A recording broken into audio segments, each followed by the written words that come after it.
Welcome everybody to the initial episode of the Spacetime sessions. We're gonna get right into it. So, big news, or is it big news? I feel like as Steelers fans, all we do is suffer and receive gut punches. We had hoped that we were gonna have something that resembled an offense for maybe 2 months, 3 months. Yeah, not long at all. Yeah. Even though we were all collectively sending out the memes. I know I was. Well, because you were sending them to me. Of George gets a first. Pickens gets a first down. DK gets a first down, and George is 15 yards downfield fighting with a cornerback. But, which we knew was going to happen. What a sight it would have been to see, potentially. So, I was telling one of my friends on our Steelers chat, actually a couple of my friends, and I don't want to use the word devastating because Pickens, as talented as the guy is, he was just as big, possibly even bigger cancer. It's going to be fun watching that dude implode the Dallas locker room because he will. He will implode that locker room. Yeah. He's a scorpion, right? He's a scorpion, and then it's just he cannot not be George. Yeah. When I first heard the news, for those of you who don't know, I'm gonna give you just a little quick background. The whole family, me, Jack. We're very diehard Steelers fans, breathe, eat, sleep, anything we could do with the Steelers, we bleed black and yellow. But hearing George Pickens got traded, my initial reaction was that it was kind of like a breath of fresh air. Like, it was like he's finally out. Don't get me wrong, he's a very talented player. But I do agree with your point. He's very cancerous, and it's only a matter of time before he does serious damage with the Cowboys. Yeah, a guy who can't control himself for the length of a season. For 60 minutes. Yeah. Never mind an entire freaking season. The guy. 17 games. 17 games. In one freaking game, the guy got himself 2 personal fouls. Had a touchdown call. Who acts like that? This isn't tennis where, when you throw a tantrum, you hurt yourself. You're not hurting anyone else. Football is a team sport. You're hurting your team when you act out like that. And to say that old saying, there is no I in freaking team. I guess George doesn't know how to spell even though he went to college. Because that dude only makes it about himself. Yeah. Here's another problem that I feel like a lot of people don't seem to really be talking about because they're all like, oh, George Pickens and CeeDee Lamb, they're going to be a great duo. While that may be true, George Pickens was the wide receiver 1 for us. Will he be a shadow to CeeDee Lamb because CeeDee Lamb is better than George Pickens, and he will be the wide receiver 2. So I saw somebody kind of asked him that question. Really? Yes. And his answer was pretty much along the lines of, well, we're not trying to outdo each other here. We're all going to contribute to the team and blah, blah, blah, whatever. Saying the right things. A professional answer? Exactly. Right? Like a professional answer? Super, super not like George. Yeah. But he gave... So, again, here's the thing with that guy, right? He knows he has to be on his best behavior to get any kind of interest from the Cowboys, let alone the rest of the league, for the 30-plus he's looking for as a contract going forward. Yeah. Here's the funny thing, right? I had told you that I had heard rumblings that the Steelers... On draft night, right? Draft night were entertaining calls, right? Mm-hmm. And to his credit, I saw that George never asked for a trade, which is crazy, but... I know George did enjoy being in Pittsburgh. But yeah. Yeah. So he never asked for a trade, and the Steelers were doing their due diligence and taking calls. They were fielding calls for him, offers and everything, and what they were offering was ridiculous. And the Steelers were like, "Yeah, we're not taking that for him." So, I think what we got in return for George is pretty crazy. I mean, I really think we could have gotten at least one first rounder out of that. I think a third and a seventh is nuts. Yeah. For that guy's talent, but again, at least a second. Yeah. Yeah. And again, it says more about his character than his talent. Yeah. Like the guy is just going to be trouble, right? Yeah, I mean, I had like a couple of friends say that his behavior is more or less justified because of the situation he was in, that he wasn't used properly, that it led to that it was because of the coach's game plan. While that may be true, there's a way to act about it. You just don't do it on the field. So, and your friend who shall remain nameless, when you defend that, and I've seen Tomlin do it, right? He defends it as, listen, it's just the kid's got fire, You don't want to quench that. He's a competitor. Yeah, dickwad. He's hurting the team. That's not being competitive. And again, they're not completely wrong.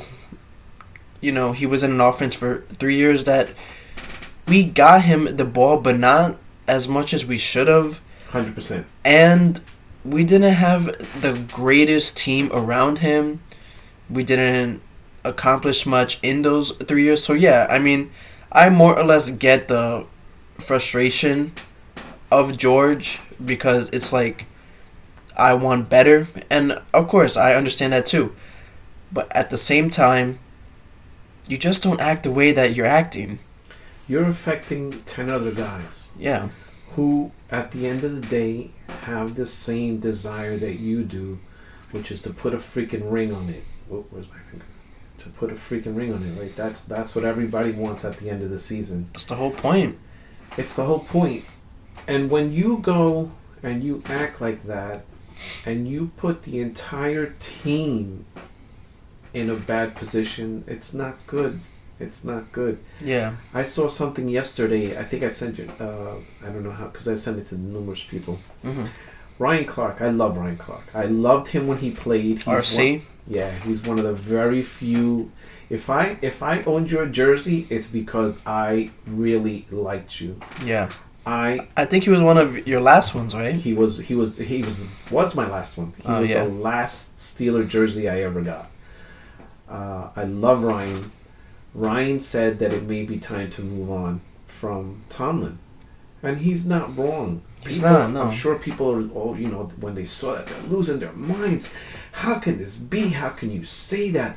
That guy does nothing but win. Okay, win. Me and you have very different definitions of what winning is. Yeah, so apparently your definition of winning is not 500, the same as mine. Right? 9-8, 10-7. Whereas to me and you, winning is a championship. For example, winning is Super Bowl. Winning is the World Series. Winning is I don't even know what they call the basketball trophy. It's been so long since I watched that sport. Yeah. Yeah, and so to take Tomlin to task, he's taken something that I believed in when he said it initially. I was like, wow, you know what? That's pretty deep, man. Yeah. Listen, the standard is the standard, bro. Play to the standard or get lost. Standard is now mediocrity.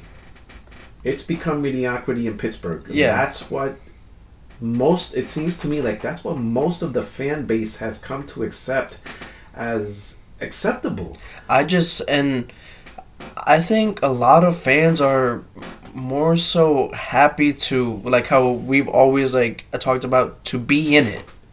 Whereas for the diehard fans, we don't want to just be in it. We want to actually be competing. And we haven't in, what, like 10 years now?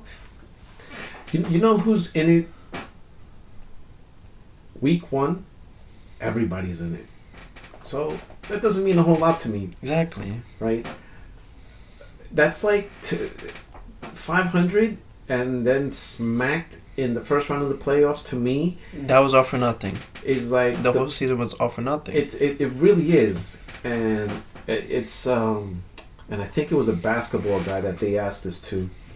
The reporter asked him, I don't know who it is. I think I know what clip you're referring to, where I think it was Giannis. It's like it's a more like recent clip, and where the reporter says, "Oh, you didn't win the NBA Finals. Do you consider the season a failure?" And he got really upset about that question, right? Yeah. Yes. Yeah. It was that. Yeah. It's like you have a goal in mind, just like the other 32 teams or 31 teams. Yeah. And that goal is to be holding up the Lombardi Trophy when that clock goes 0-0-0. Yeah. Anything less than that, at least to us. Yeah, exactly. Yeah. At least to us is a failure. But how can you say it's a failure? You were over 500. You had a winning season. You got to the first round of the playoffs. Those are all accomplishments. They're all accomplishments for you. Mm-hmm. They're just stepping stones to what I really want. Yeah, and then, for example, you're probably going to have people in the comments saying, "Oh, but Tomlin, he doesn't have the talent to compete and win." To be quite honest, nobody can tell me it's a talent thing. You can't tell me it's a talent thing. Granted, we don't have the weapons that the Ravens have, or the Chiefs have, or the Bills have, or the Eagles have. But we have good players, and I feel like if we could get them the ball, they can create plays. We just don't do it correctly for them. When it was announced that we'd gotten Arthur Smith as our OC, I was like, okay, from my understanding of the guy, here's a dude who loved to use his tight ends. And he was a run-heavy guy, He was a run-heavy guy. I was like, okay, we have Najee, we have Jalen, we have Pat Fryermuth. Wow. Like, come on. We're going to move That the ball. gets me excited, like, come on. We're going to move, and then what did we do? It was like Matt Canada 2.1. What? Well, like how me and you have both said, I don't think it was a secret that he was handicapped by Tomlin. Yeah. Which is, so again, me and you sitting in the living room and asking, why are we not using the middle of the field? How are we so badly misusing Pat Fryermuth? Why are we not getting down to the 8, 9, 10, 12-yard line, putting Washington in, have him run into the end zone and lob the ball? Because two things happen. Pass interference or a touchdown. Come on, man. Listen. Oh, and then, like you said, in the comments, it's going to be like, listen, you guys can say that, and it's real easy to armchair quarterback. But these are just common sense things, right? These are common sense things. And when you can't see or fail to see common sense things is when you have mutinies like Tomlin almost had on his hands when he continued to ride Russell Wilson, even though he had turned our season into a complete pile of dog shit. Yeah. He was one of the main reasons our season went the way it did. And, you can't... And at the end of the day, right? Why are you guys beating up on Mike? And I'll tell you why we're beating up on Mike. Because Mike has now become our Marvin Lewis. And the good thing about it, though, is that I think even Mike recognizes that. I think we're the Roonies, too. Yeah. Mm-hmm. Yeah. I think we're at a point now where Mike feels the fire. He never felt the fire from the Roonies before, so that's a great point. He never felt the fire from the Roonies, and what he did was acceptable. Hey, listen, I'm winning you guys games and everything. Listen, is the man a good coach? Any coach can just win us games. Yeah, is the man a good coach? He's a fantastic coach. We just may have reached we plateaued with him. And I feel like that's what a lot of people don't understand because they're like, oh, who do you want as his replacement? Can you find somebody better? So what, Tomlin is a bad coach? No. We don't think Tomlin is a bad coach. He's a great coach.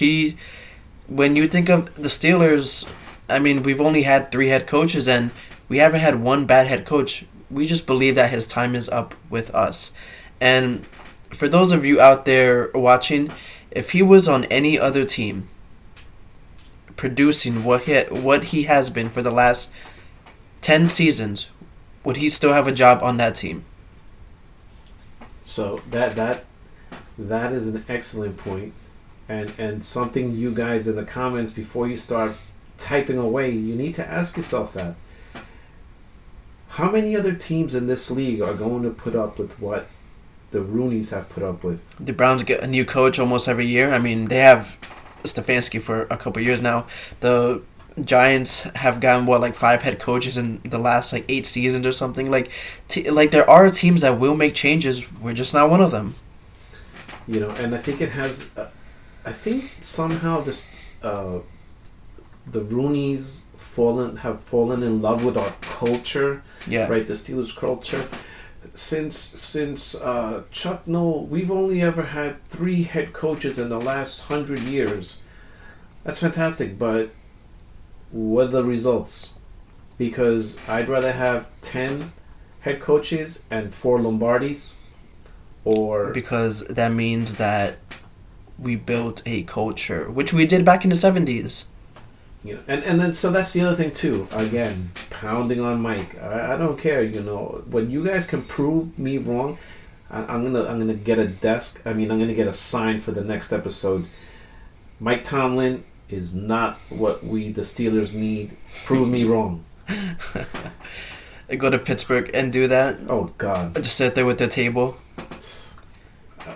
We can count how quick I'll be in the emergency room. Yeah. Listen, Mike has a very outdated philosophy on how to play football in the NFL.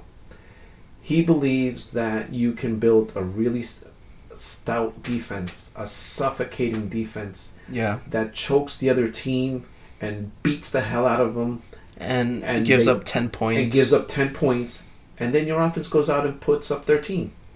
Which me and you both know that in 2025 that doesn't work. That does not work anymore, folks. It's a scoring league now. It's been. I don't think Mike got the message. He didn't get the memo. He didn't get the email. He didn't get. It's been a scoring league since we had the Killer Bees. It's been a scoring league now, which he was not responsible for. He inherited. Well, no. Yeah, he inherited. No, he inherited. No, he drafted AB and Bell. He drafted AB, right? Yeah, and Bell. Yeah. I mean, but. That's another great point that we could bring up. The dude had the Killer Bees for 5 seasons? Mm-hmm.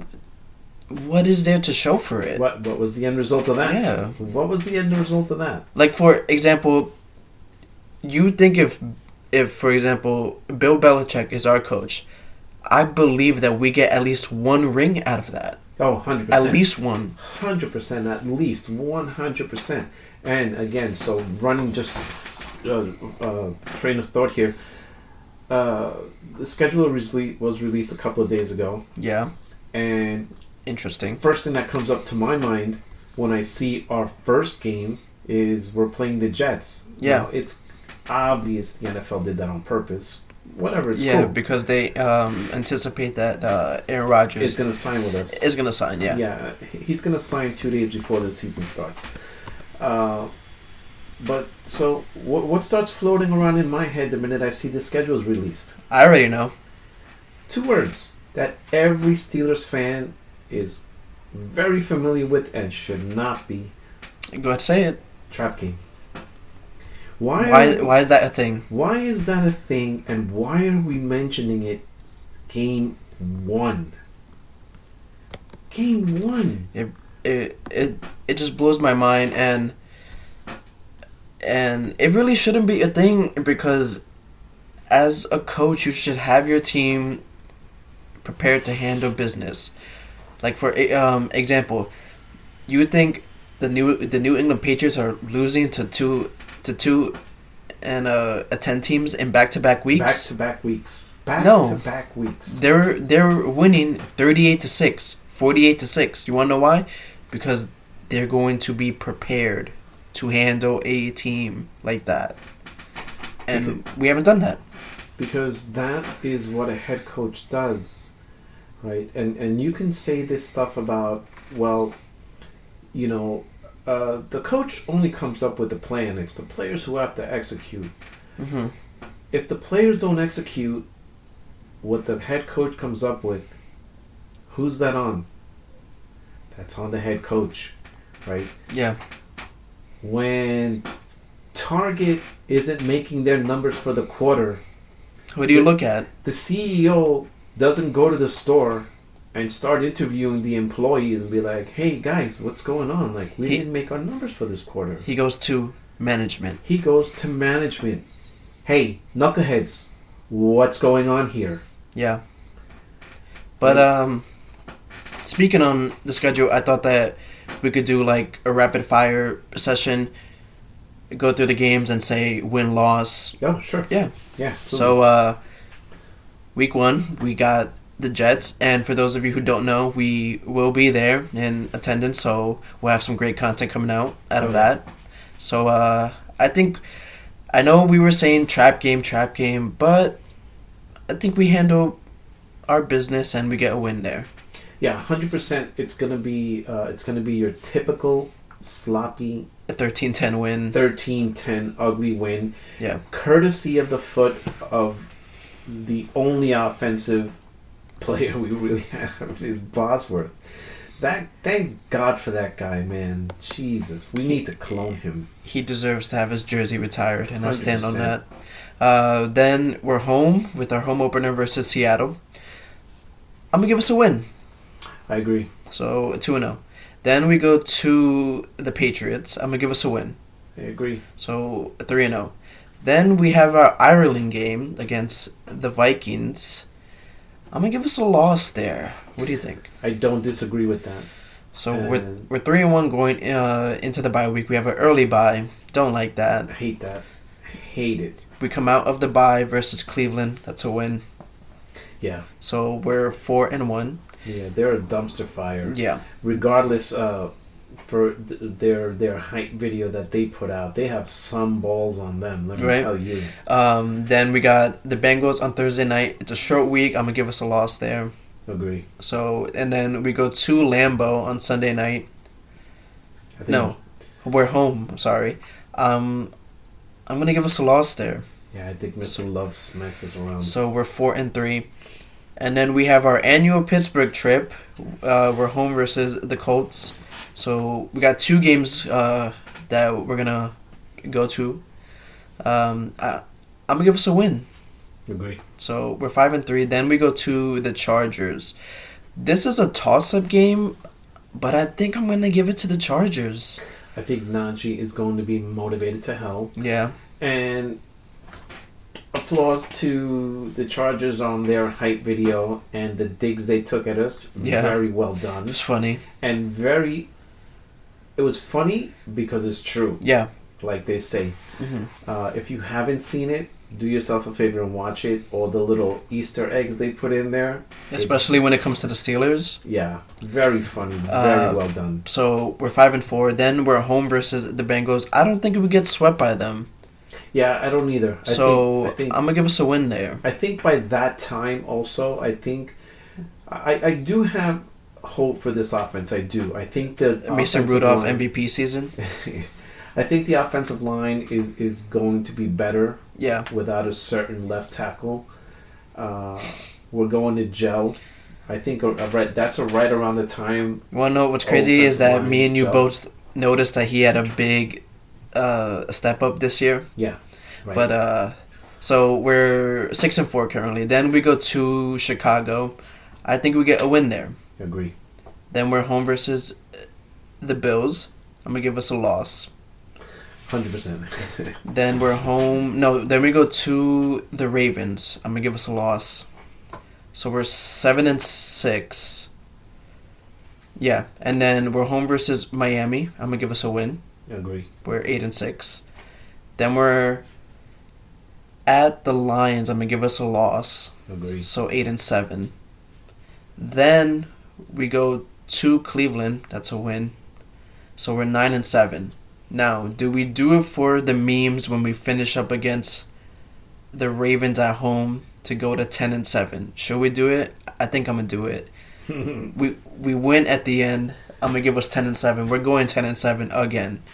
So, being a Steelers fan, it seems to me, is like a never-ending episode of Groundhog Day. I don't know if you guys ever seen the movie. I'm probably dating myself by saying that, but it's the same thing. It's a fantastic movie, and do yourself a favor and watch it. But it's being a Steelers fan is Groundhog Day. It's 10-7, crash out in December, and get smacked up in the first round. Mm-hmm. And then everyone's like, yeah, listen, we just need to tweak a couple of things here and there, and we'll be just fine. No, we won't. 100%. I mean, don't get me wrong. I look forward to the season. I think we will surprise people, but I think at the end, it's going to be the same thing that we see for what we have been seeing for the last 3 or 4 seasons. But I will go back to what I said before. I 100% see in Mike that I think the Rooneys are like, bro, enough, man. Come on.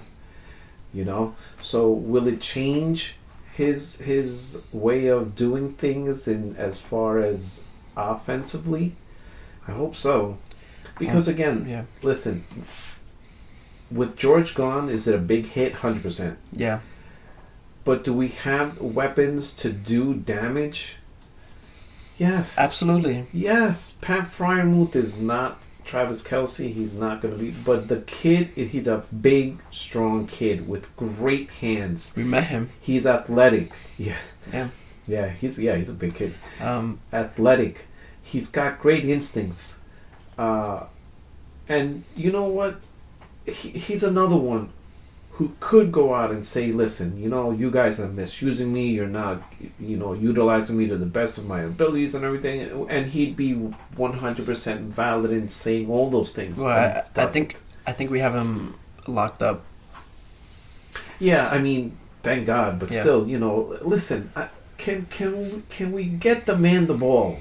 Yeah. Can we please get the man the ball? Well, I mean, only time will tell. But let's switch some gears and get into our next topic. Let's get into some MMA, man. We have a lot of huge announcement that's took place over the past couple of days. Yeah. So PFL is hit. I'm not sure what they're doing over there, but they have a lot of very disgruntled employees who are like, listen, I'm in the prime of my career, but I'm not getting fights. Like, what is going on here? And are straight up asking to be released. Pitbull was one of them. And it seems like, the PFL is doing the right thing and then accommodating them. Yeah. Patchy Mix is now an Ultimate Fighter. Yep. Can't wait for his... Patchy Max is legit. That dude is for real. We see him fight next month. And he is a fun guy to watch. I cannot wait to see him against the competition in the UFC. Yeah. The guys he was fighting over there weren't no slouches by any means. Mm-hmm. But he's a talent. The guy is a talent. Yeah. And I can't wait to see him come over here and compete. But going back to these announcements, we finally, I mean, after so long, we finally have our UFC 317 International Fight Week headliner, and it's none other than our favorite fighter, Charles do Bronx Oliveira, fighting Ilia Topuria for the vacant lightweight title. What are your thoughts on that? So immediately when I heard that, well, when we were watching 314 and 315. 15. Yeah. 15. Yeah. When we were watching 315 and we were getting, I don't know who that guy in there was that decided to show Canelo hands instead of wrestling. The Canelo hands, man. And got his ass handed to him. I forgot his name. Yeah.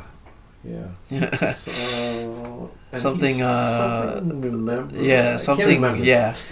Anyway, this dude, I don't know what he was thinking. Not to say that it would have been a different fight if he had fought to his strength. To his strength, but I will never get the mentality of guys who say, I'm going to beat you at your own game. That seems like an ego thing. Only person who could do that is GSP. Yeah, the GOAT, the real GOAT. I'll say it right now, all you John Shows guys, you are just wasting your breath if you want to light up my comments with that nonsense. The guy is not the GOAT.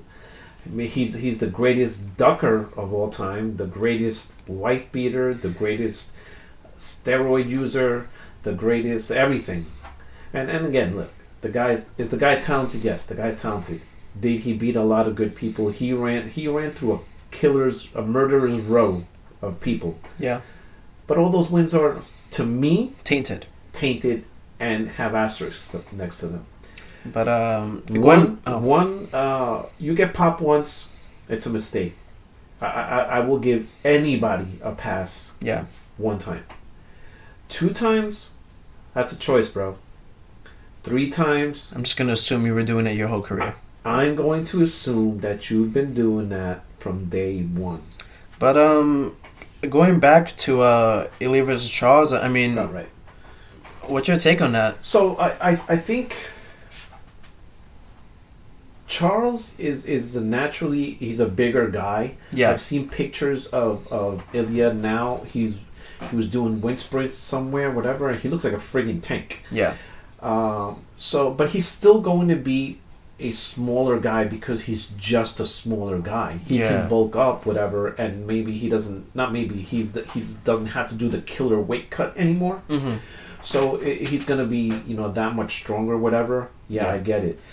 I think if Charles fights smartly, he can win. I do believe that Charles can beat him. Yeah. I do. And I do believe, for anyone who's saying that he can't hurt him, ask a certain Mr. Gagey what it felt like to be punched by Dubronx. I think even Chandler said that, like... Chandler said the same thing. That, like, he hurt him bad with those punches. But, the thing with Oliveira is... The only thing that really concerns me is his chin. I mean, he got dropped with Chandler, got dropped with... Poirier, got dropped with Gagey, but he came back and he finished those guys. However, I do think Ilya does hit harder than all 3 of them. I agree. I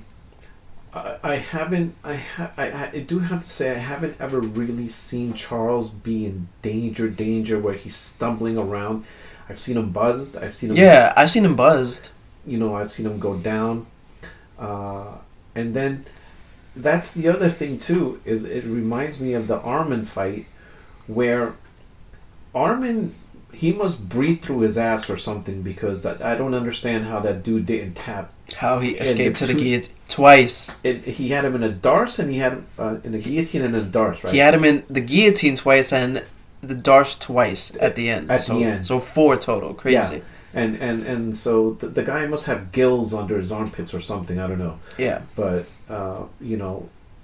and again, with Ilya being a smaller guy... Yeah.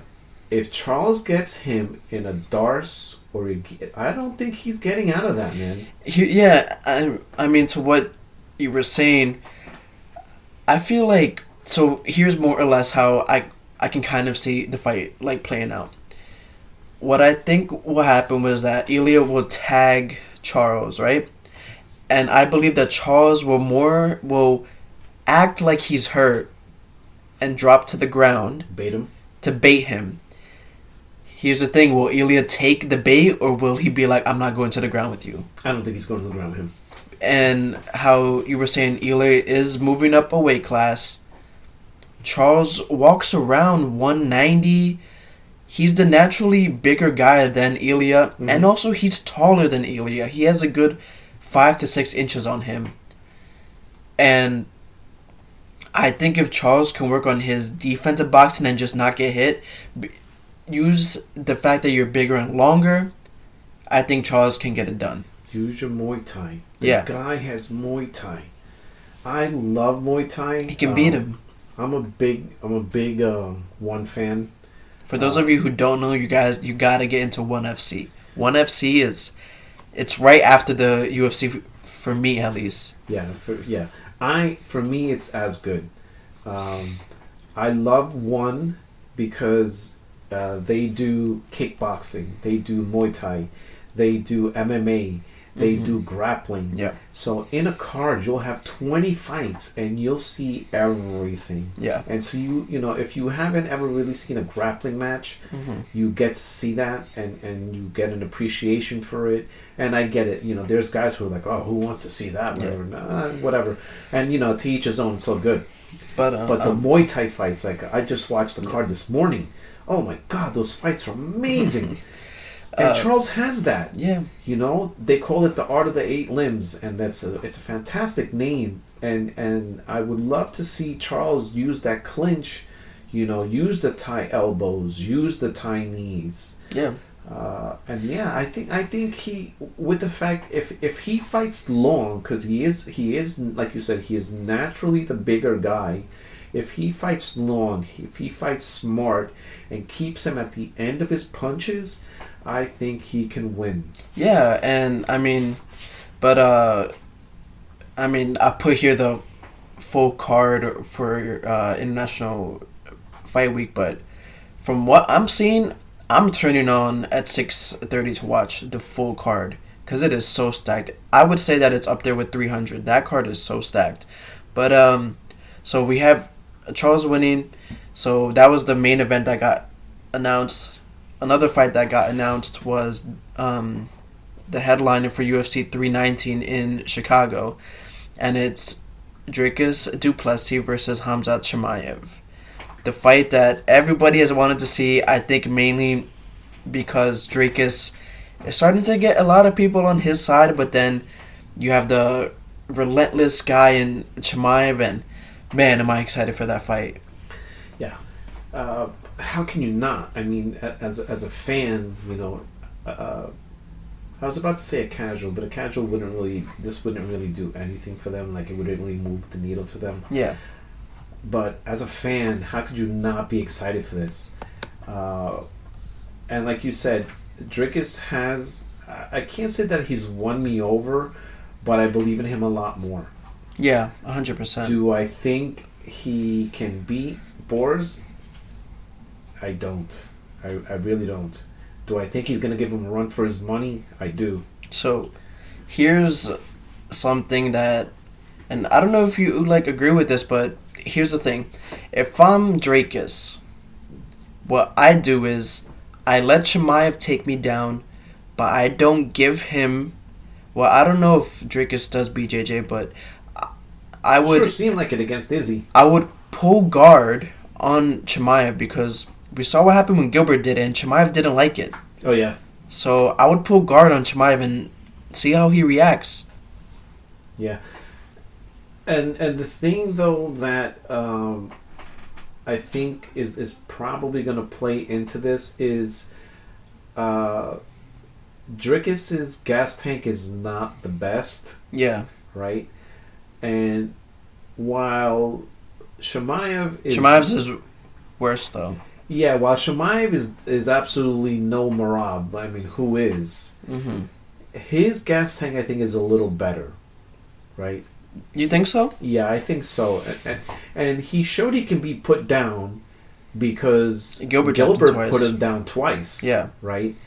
And Dricus, if anything, probably hits as hard as Gilbert, I would say. And Dracus, we haven't seen Chimaev fight anybody as awkward as Dracus. So, again, it's a great fight, and I just can't wait. I believe it's mid-August, so we still got a while for that fight. It's 3 months away. Yeah. With this stupid sport, I'm so not used to, but I'm at a point now when something like this gets announced, and I'm in the back of my head, I'm like, I can't wait until 2 weeks out somebody gets cut, or someone rolls an ankle, or somebody... They break their arm or their hand or something and they're out, right? Dude, Why are you going so hard? I don't understand. So the last fight announcement I wanted to get into, while it doesn't have an official date, Dana White did say that Islam will fight JDM for the welterweight belt. However, I do think it was unfair that he was stripped or that he was forced to vacate, because I feel like now you can't really be like a double champ anymore. So that's so I'm glad you brought that up, because I have seen that, and I have to be honest, I'm not 100% sure what's going on there. I thought he vacated, but I've seen other things where they said Is that not what happened? Stripped. He was stripped? So that's what I'm saying. I'm not sure. I've seen things where they're saying, people were saying he strips Islam, but not John. I was like, wait a minute. I thought he vacated. Yeah, I thought that he vacated too. Yeah, I was under the impression he had vacated. What do you think of that fight, though? Like, I think that so he's not going to be fighting a 45er anymore. He's going to be fighting a 70. Yeah, and so we've seen what Islam looks like when he weighs in for these 155-pound fights. He's not going to look bad, though, at 70. But what I'm saying is he looks like walking death at 155. Yeah. That's not going to be the case anymore. He'll look like a lot healthier. He'll look a lot healthier, and he won't be anywhere near as depleted going into these welterweight fights. Mm-hmm. But I think it's going to be super interesting. I saw that the odds were even. Are they really? Yeah, I think That's it was crazy. I think it was a pick'em. It was like minus 110 each guy. No disrespect to Jack, but that's a little crazy. I mean, if he could keep it standing, he pieces up Islam. Don't care what anybody says. He pieces up Islam if he could keep it like standing. Yeah, and here's the thing too, though, right? Out of all the Dagestanis, I think Islam probably has the best hands out of all of them. Yeah, I would say so. Like out of all of them, I would say that Islam probably is like the best striker there. Yeah, because I'm trying to think. Ankalaev is not the best striker. Maybe Usman, but like he uses more like knees. Shara's good. Yeah, he's good, but he got like pieced up by MVP. Oh yeah, that's right. Yeah, he did. So, that's right. I forgot about that. I would give it to Islam though. Yeah, probably Islam. And then again. But here's the thing, right? I think we both agree, and I do agree with that he would probably get pieced up by Jack. Yeah. But how many of the 20 shots that Islam's going to take are you going to be able to stuff? Because I'll tell you, if you can stuff 15 of those, I think you can win the fight. Yeah. But, I mean, overall, it's going to be a great summer for UFC. We got a lot of announcements, and it's just going to be what an amazing summer, and I can't wait. But going into our last topic of the night, we have two worlds colliding, and when I say that, I mean we have Fortnite, which I assume a lot of people in the world play. I play myself. And then we have Star Wars, which if you guys don't know, me and Jack are huge Star Wars fans. So, if you guys don't know, Star Wars and Fortnite did a collab, and they're doing a month-long season. They just dropped an update today where you can have AI Darth Vader join your team by taking him down. And some controversy has taken place because within an hour, there was a content creator that had Darth Vader curse at her, and it very quickly got patched. But aside from that point, I just think it's so cool how Star Wars and Fortnite are doing this season, being that me and Jack are huge Star Wars fans, and being that I love Fortnite. But what's your take on this? Like, first of all, you guys who are doing this nonsense need Jesus or something. I don't know what to tell you, man. I think it happened on its own though. Like, I don't think it was like intentional to make him curse. But again, I haven't seen the clip, but yeah. I would love to see that. Just because it would be funny to see Vader curse at you. Darth Vader curse, especially at you. Like, wait, what? What the hell? Yeah. But as you said, I'll play the clip here. That will sustain me in battle.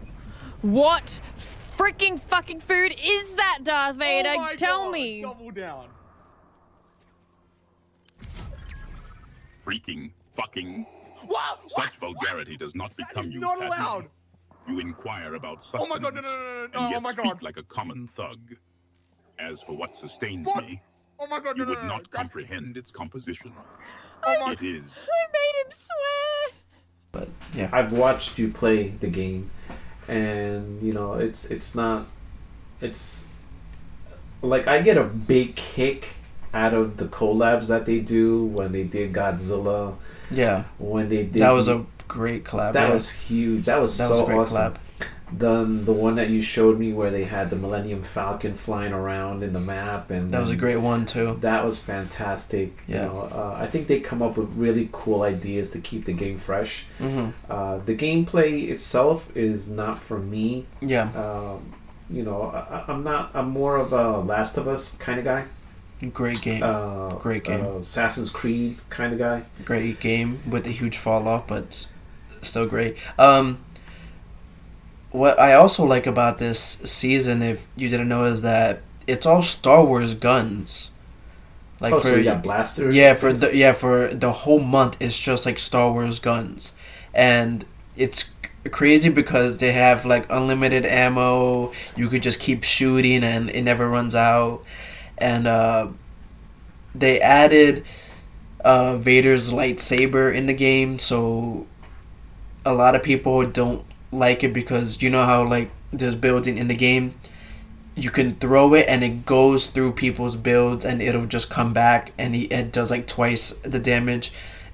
This season's just crazy, but can you build your own lightsaber? Like no. But going back on this AI Darth Vader, you can actually speak to him in game.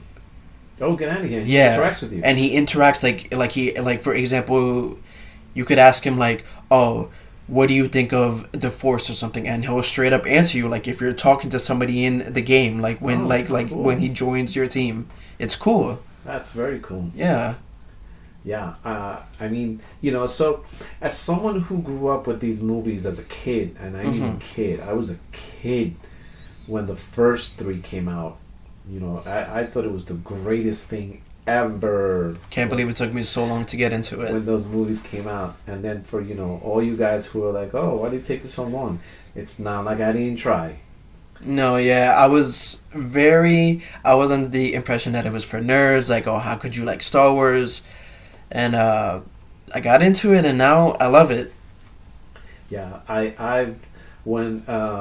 so it's not really like I had a choice when I was a kid, because when I was a kid, it was all there was. Mm-hmm. When I was about to say The Force Awakens, when episode 4 came out, that was all anyone everywhere talked about. Yeah. So when I saw it, I was like, oh my God, I'm a little kid. Spaceships. And then, for me, and they still kind of hold up, actually. The effects kind of hold up. When I was a kid, seeing spaceships like that, I was like, wow, this is sick. And then lightsabers. Every kid who left the theater went home and was like, had a lightsaber. Yeah, right. And you're doing the sound effects, and yeah. forget it. And then when the toys came out, oh my God, forget it. Oh, mom, Yeah. you gotta get me this. You gotta. Get me. I mean, even though I was born in the early 2000s, it's 100% the original trilogy over the prequels. 100%. Even though it came out in like the 70s, no, the original trilogy is still like top tier. But what I wanted to talk about was that, so now, before we started this show, I saw a couple more clips, and it's people asking the AI Darth Vader relationship advice. So it's funny, so people will straight up be like, oh, where should I take my girlfriend out to eat? Or what do you think of this? And again, like how we were saying, Vader answers. And Vader straight up answers. But he'll answer like, oh, you need to use the Force to visualize the future. You know, he talks very like how he talks in the movies, but it's funny. But I just thought that I should get that off because I just thought of it. But yeah, that's fantastic. I would love to see that. When you come across that, you got to show me that. I would love to see that. Yeah. What about Yoda? Is there any? Yoda is not in the games, but they have Don't tell me Jar Jar. No, well, Darth Jar Jar. Oh, I think I saw something about that. And so, then, what is that? I think it'll come in a later update. He's not in the game yet, at least that I know of. They refuse to let that guy die, man. It's like... I do know... Do you remember in the new movies, Captain Phasma? Yes. She's... Yeah. So underused. Yeah, she's in the game. That was so... It was so... I know you hate them, but it was just like, yo, no way! And goodbye. Don't get me wrong. The Force Awakens had so much potential because it was okay. It was an okay movie, and then I just felt that 8 and 9 just went so downhill. Yeah, there was plot holes that were complete. Like Snoke. Guess what? The guy you made out to be like the biggest mysterious villain. Okay, now he's dead. What? Yeah. Right. But I mean, I think that's all we have. It was a great episode. I mean, you have anything you want to add? So, you know, as we get along and start delivering content for you guys, we will gladly take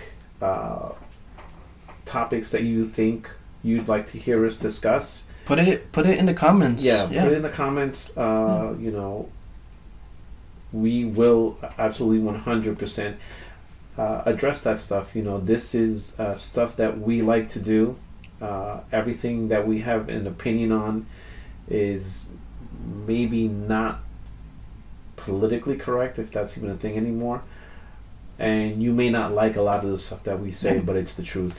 And if you do want to put in our comments for things you want to see on the show, for example, we're on Instagram, TikTok, YouTube, the Spacetime Sessions. Just drop a comment. We'll see it. Always make sure to like and subscribe. Turn on your post notifications for when we do post an episode. This episode will be released pretty soon, very soon, and just make sure to stay tuned. You got anything else you want to add? Make sure you tell your friends about us.